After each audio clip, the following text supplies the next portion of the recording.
Hero villain కొట్టుకొని కమెడియన్ని చంపేసినట్టు ఏంటండి ఇది? మీడియా మిత్రులందరికీ ఒక చిన్న రిక్వెస్ట్ అండి. ఇప్పుడు ఫ్రెండ్ బర్త్‌డే పార్టీ అని వెళితే, మనము అక్కడ ఏం జరుగుతున్నాయో, లేపోతే వాళ్ళకి సంబంధించిన మిస్టేక్స్ అన్నీ మన పైన తోయడం కాదు కదండీ! మీరు గూడా ఒకసారి చూడండి. చూసి దాన్ని బట్టి నిజంగా ఏమన్నా ప్రూఫ్స్ లేపోతే ఏమన్నా మనం గూడా ఏమన్నా మిస్టేక్ చేశామని తెలిసుంటే అప్పుడు మీరు నా ఫోటో వేస్తే బావుంటుందండి. కానీ ఎలాంటి ప్రూఫ్స్ లేకుండా మీరు నా ఫోటో యూజ్ చేసి ఇలా నెగెటివ్‌గా చేస్తే నా కెరియర్‌కి ఎంత ఇబ్బందండి. ఎంత కష్టపడి I have come this far.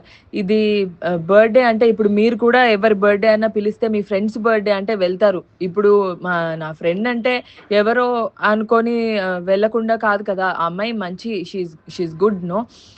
అలా నా ఫ్రెండ్ అని చెప్పి నేను వెళ్ళాను.